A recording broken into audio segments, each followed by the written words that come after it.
Want to know a simple way to beat stress, fatigue, and get better sleep? Magnesium. The only one I use, Magnesium Breakthrough from BioOptimizer. It helps me relax more, stress less, and sleep deeper. What's not to love?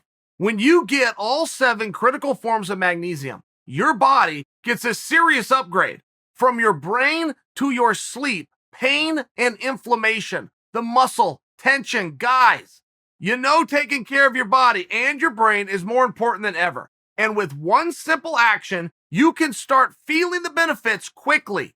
Go to www.magnesiumbreakthrough.com/Chael to get 10% off. Use the promo code Chael10. You'll also get a free biological optimization blueprint book, which will cover tons of awesome tips for unlocking better health. So click on the link in the description or pinned comment to claim your discount and try the power of magnesium for yourself. I gotta ask, is Derek Lewis more deserving of the next title shot against Francis than Jon Jones? If so, why? Well, I have to tell you this, the fans will decide. Because whenever you start talking about deserving, then what you're ultimately trying to do is to compare your wins against somebody else's wins. Right, I understand it. And then people want to get real technical and go, but this was over a ranked guy, and this was over a ranked guy. Stop. The fans will let you know. Does Derek Lewis knocking out Curtis Blades qualify him for a title fight more than Jon Jones squeaking past Dominic Reyes over a year ago at a different weight class? And if the fans come to the conclusion that it does, then it does. That's the way it works. If the fans go, yeah, it's a different weight class, but that was a world title fight. They went all 5 rounds, and that kind of performance, yes, that should be more qualified, right? I mean, you see the problem with that? You see that there's not going to be an impartial, bias third party that would ever come to that conclusion. How could a guy who's never been in the weight class be more deserving than a guy who's never been out of the weight class? But it doesn't really work that way, and I don't know that there's a wrong answer.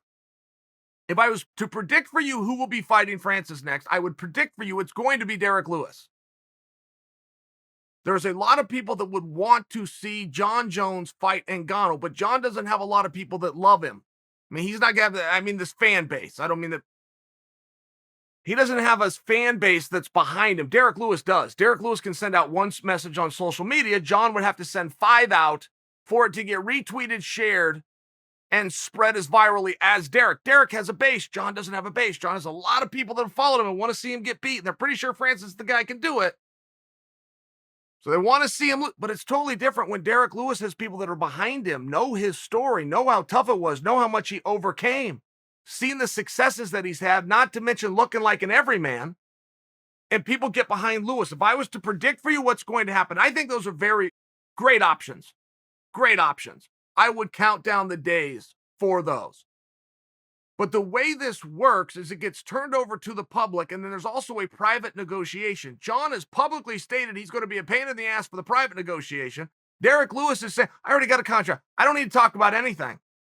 You tell me what the date is, and off we go. And that's going to get looked at in some regard, particularly when the fans weigh in.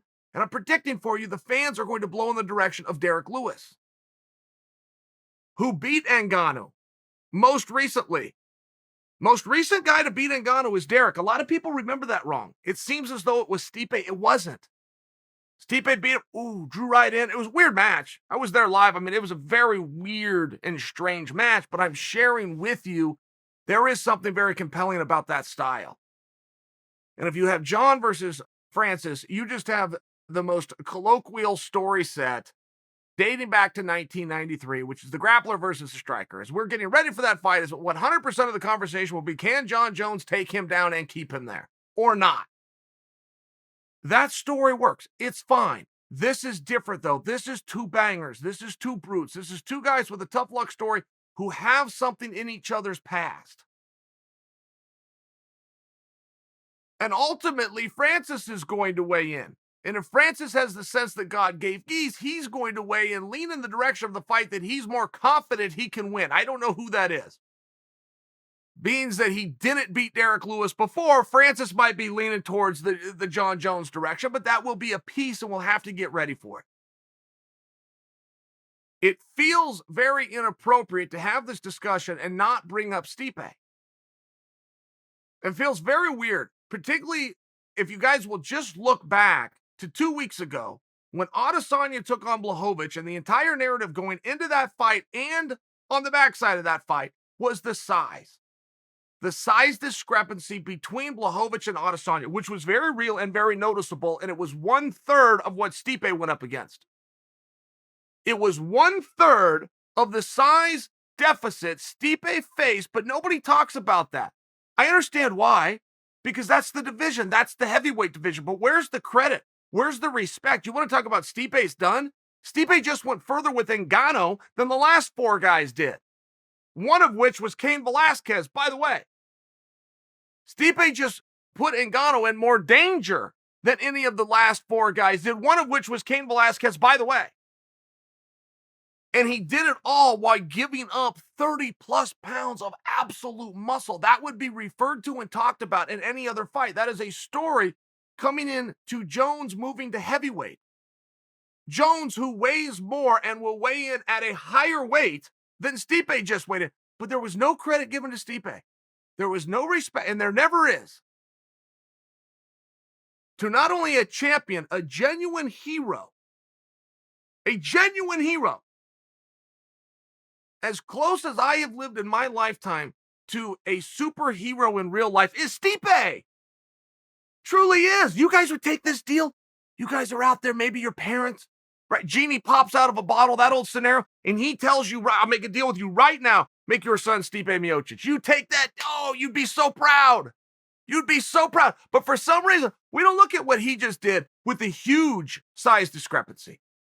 We don't look at what Stipe just did, making it into the second round. We don't look at what Stipe just did, getting in on a single and almost bringing the big man down. We don't look at what Stipe just did, taking an uppercut to the chin, taking a kick to the side of the dome, and pushing forward for another 4 minutes. We don't look at that. Stipe should be done. Excuse me.